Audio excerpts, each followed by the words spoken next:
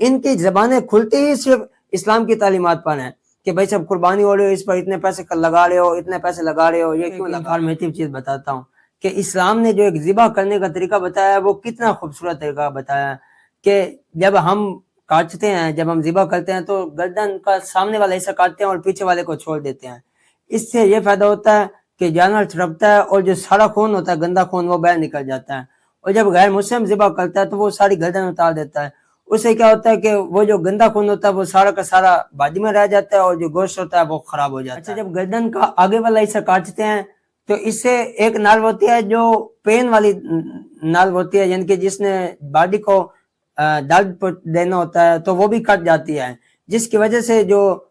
جانور ہوتا ہے اس کو درد نہیں ہو رہا ہوتا۔ ہاں جو ایک نال ہوتی ہے جو اس کو پھڑکنے دیتے ہیں، یعنی کہ نا جانور پھڑک رہا ہوتا ہے، تڑپ رہا ہوتا ہے، وہ پیچھے والی ہوتی ہے۔ اس کا مقصد یہ ہوتا ہے کہ جانور زیادہ سے زیادہ تڑپے جس کی وجہ سے جو خراب خون ہے وہ باہر نکل جائے۔ آخر میں یہ کہنا چاہوں گا کہ آپ اپنے آپ کو ایسے لوگوں سے دور رکھیں، یہ نہ ہو کہ یہ آپ کو بھی گمراہ کر دیں۔ وہ جو ایک اسلام کی عظمت آپ کے دلوں میں ہے، یہ نہ ہو کہ ان کے اعتراضات سن کر آپ کے دلوں میں وہ جو اعتماد ہے، وہ جو عظمت ہے وہ ختم ہو جائے۔ اور اس کے لیے علماء کا ہاتھ ہمیں اہل اللہ کی صحبت اختیار کریں، کیونکہ وہی آپ کو ایک صحیح اسلام کی طریقے پر چلا سکتے ہیں۔ ویڈیو اچھی لگی ہو تو شیئر لازمی کیجیے گا، لازمی ان دوستوں کے ساتھ جو اس طرح کے اعتراض اٹھاتے ہیں تاکہ وہ بھی سمجھے اور اللہ ان کو ہدایت دے۔ والسلام، پاکستان زندہ باد۔